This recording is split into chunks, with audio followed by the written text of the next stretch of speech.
Assalamu alaikum, welcome to another episode of Reborn. In today's episode, we follow the extraordinary story of Shahir Ghulam Nabi as he takes us through his conversion journey to Shiaism. I started researching on my own and started talking to some friends as well who were Shia, and they gave me a basic understanding of Shia Islam. So what I did is when I came to Islamic college, I started using the library very often, researching into the books and reading a lot of history. And I found out that Shia Islam for me was the right choice. It seemed logical, it seemed correct, and it seemed like what real Islam is.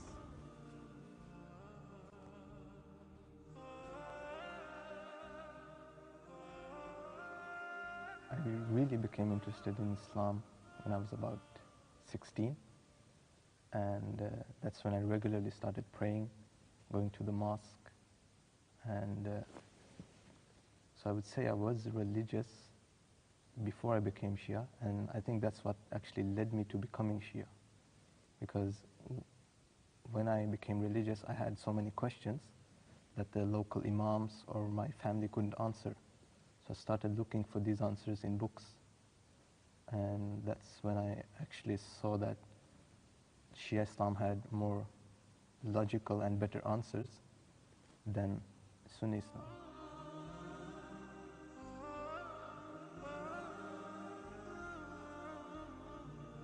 And there wasn't always doubts, because there was a time when I was younger where I didn't really care about my religion.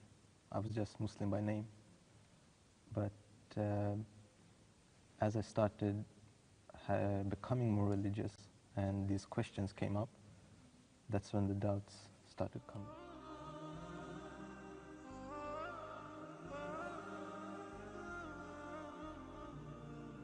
I've been asked that question many times, and I'm never given an answer to one particular point or one particular book.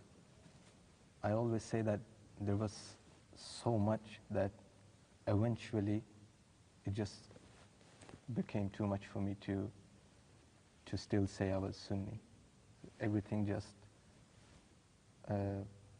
got together, and there wasn't one thing, there was a lot of things like interpretation of history, the books of prophetic narrations, translation and interpretation of the Quran. So when everything came together, that's when I actually realized I couldn't really call myself Sunni any longer.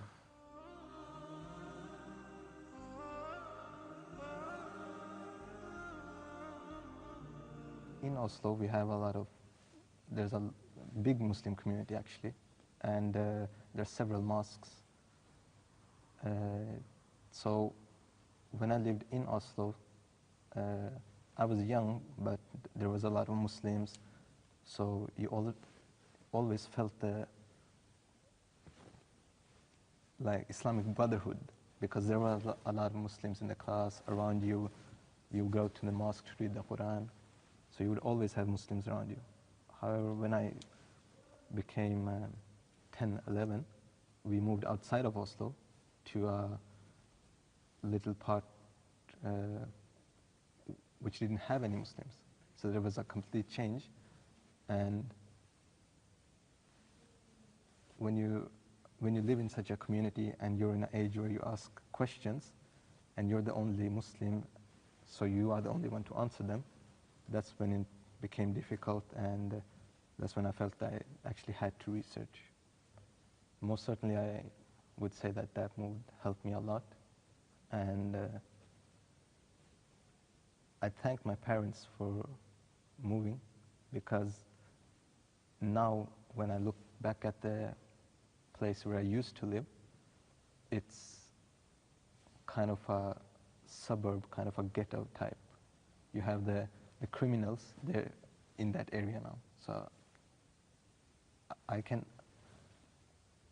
if I think, if I think now, I know that had I still lived in that area, most probably I would have maybe become a criminal myself. So by moving, they helped me becoming a better person, and also helped me with researching and coming to what I understand as the truth.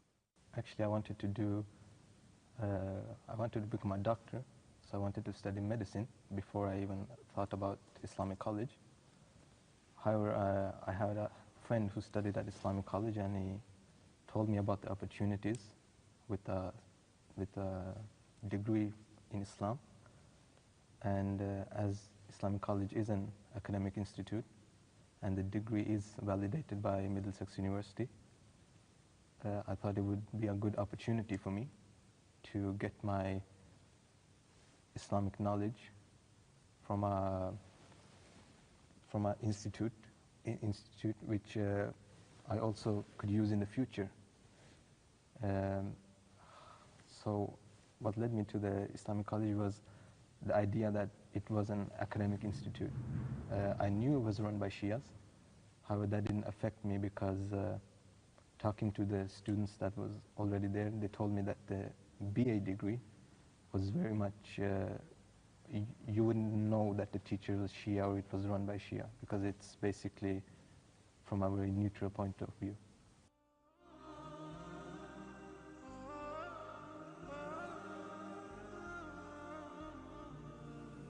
What happened is that at 16, when I became very interested in Islam, I told my parents that I think I want to do some Islamic studies, maybe in the Middle East. So my parents didn't want me to go to Middle East or even go outside of Norway. So they told me that you have so many scholars who have 2 degrees, for example, one in medicine and one in Islam. So why don't you do that? Do first something in medicine, then go and study Islam later on. And that seemed like a good idea at the time. However, and actually I even applied and started giving tests to see if my scores were good enough, etc. And but then I learned of Islamic college and the opportunity I would have after a degree in Islam. And I discussed it with my parents, and I told them about the opportunities. I told them that if I just concentrate on Islam and make a life out of studying Islam, eventually get a PhD in Islam, I would have very good opportunities, especially in Norway, as we don't have anyone with a PhD in Islam.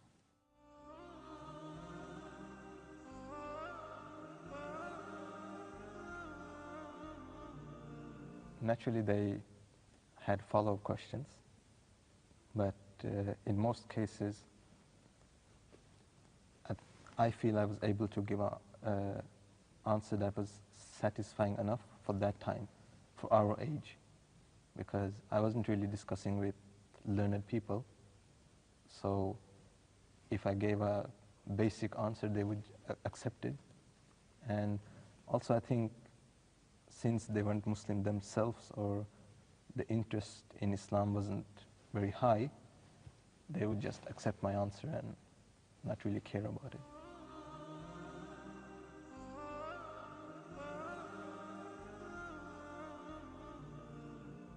I remember being invited to parties and being offered, for example, drugs or alcohol. All these things were around me, and I could easily have joined in these activities. However, we had a family structure and a very strong bond in the family that never actually allowed me to start with alcohol or partying or girls. This was, of course, before I was religious. So when I turned religious, I got even more reason to stay away from these things, because then I learned that how and why Islam doesn't allow these things.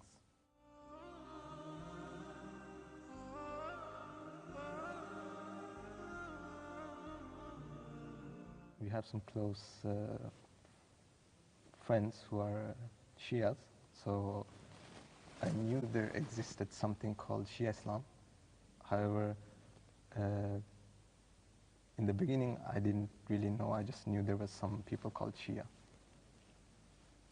Later on, as I think is the case with most Sunnis, I became fed with this thought that Shias are wrong and Sunnis are right. It was just automatically what I was being told. And as I discussed these ideas with my Shia friends, that, okay, I've been told this about you, is this correct? Or as I started researching this into, for example, people telling me that Shias give Ali certain rights above the Prophet. And when you actually read a book on belief by a Shia, like Alama Tabatabai, you never come across this idea. So that's when I started questioning everything I knew about Shia Islam, everything I was being fed to believe.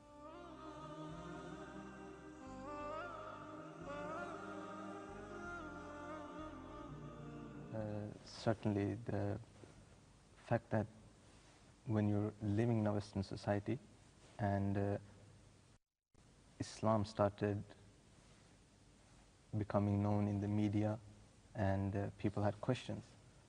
And I lived in a part of Norway that I think I was the only Muslim at my school. So when people had questions, they would ask me, even the teachers. Even I remember in my classes of religion in A-levels, the teacher would actually ask me questions about Islam. So, and when I didn't have the answer, I naturally felt ashamed, and people also got a very negative picture of Islam when Muslims themselves couldn't answer. So that's what made me actually start research and start read and become more religious.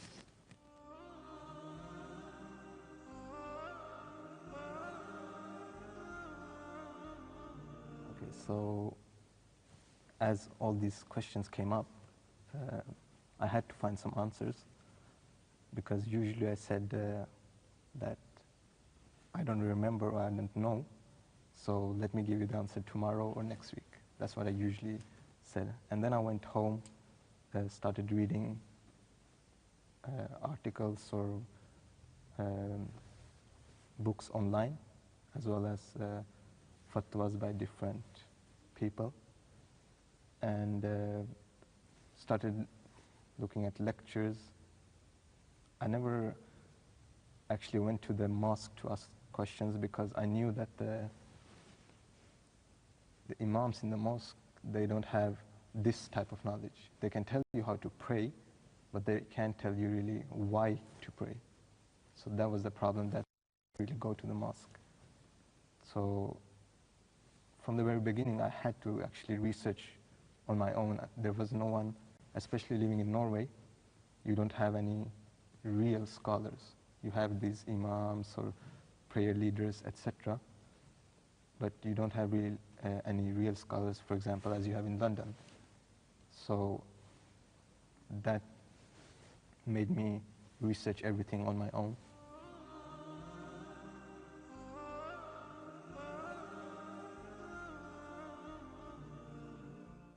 When I first came to London, I felt freedom, because naturally I was 18 years old, and you just come to another country, you're on your own, you have this freedom, there's no one to control you.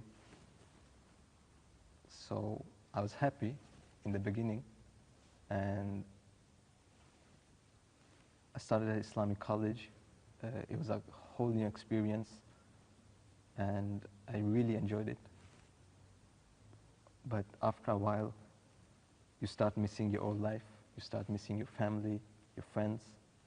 So I would say in the first couple of months, it was a really good experience. However, as the months passed, the time passed, it became a bit slow, it became a bit boring.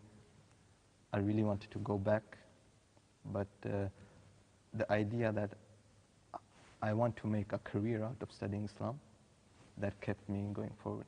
So I always had, and of course my family supported me from Norway, so I always had something to go forward with.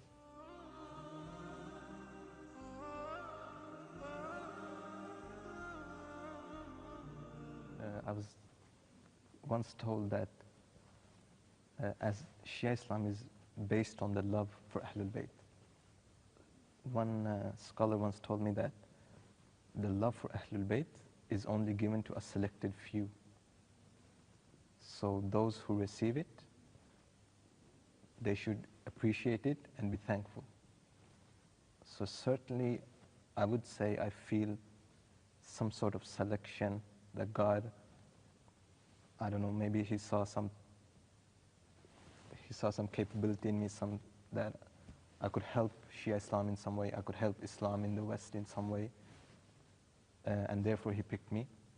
But certainly I would say, yes, I feel that I was picked in some way or another.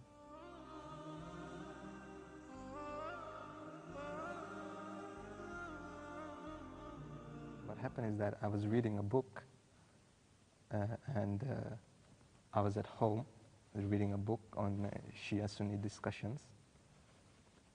And I was sitting. Do you remember the book? Do you know what book it was? I think it was Murajaat. Yes, I think it was Murajaat. And I was sitting in my room alone and reading the book, and I just finished the book, and I was just sitting there thinking that if I still don't become a Shia, then I am really a hypocrite, because in my mind I have accepted everything that is Shia Islam.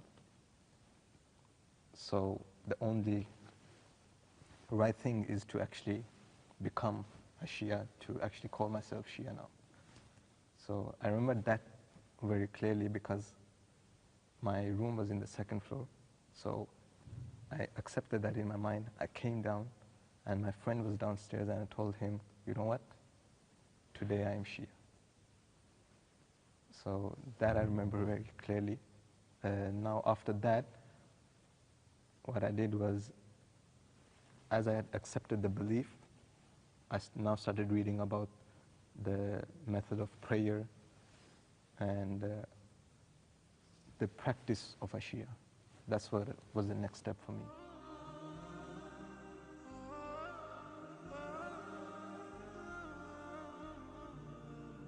I had friends who were Shia. However, when I started researching, I made up my mind that I wouldn't get influenced by anyone. I wouldn't get influenced by any of my friends or by any scholars. I would keep a natural view and always look at both sides of the argument before I decided. And so I always did my own research, and I can't actually remember referring to any scholars or any of my friends. I always went and read the books myself or researched online. And when I was in doubt, I always used the Quran as my sort of scale of what was right and what was wrong. What I would say had the biggest impact is the books of narration used by the Sunnis. Now, you have, for example, the Sahih of Bukhari. This But the Sunnis believe that this is 100% authentic. When I started my research, I started finding faults with the book, with some of the narrations. Some of them didn't make sense. Some of them went against the Quran. So this had a big impact on me, because now the book that the Sunnis use for almost every part of the religion, it's not as authentic as they want it to be. So then what is your belief based on? On weak traditions? That was something I couldn't accept. That had a big impact on me, as well as the fact that the position of the Ahlulbayt, the Sunnis of course respect them, but I felt that the real position of Ahlulbayt, as they deserve, is not given in Sunni Islam. So that also affected me a lot, because there is an order from God to love them, to respect them, to give them this high position. And I felt that it was only in Shia Islam I found that they really got their true position. So these two things were mainly what affected me, I would say.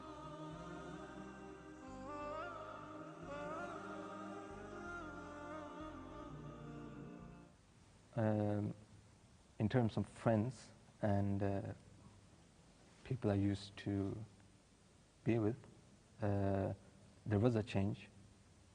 I started slowly distancing myself from certain people that I knew could harm my future or harm the path I was going on. There was certain other people, like more religious people, that I would start hanging out more with. Other than that, I can't say I really changed very much. I was just as active in school, just as active with my good friends, just as active with my family and work, etc., etc. There wasn't really much change other than just distancing myself from certain people.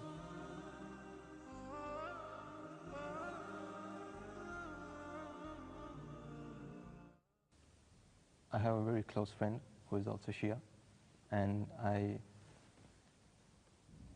very often discuss with him about the impact of different characters in Islam, different personalities. And I always tell him that there are 3 personalities that affected me the most and still affect me. Those are firstly Prophet Muhammad, Imam Ali, and Sayyidah Fatima Zahra. These 3 personalities affected me the most, and really they are, I would call them my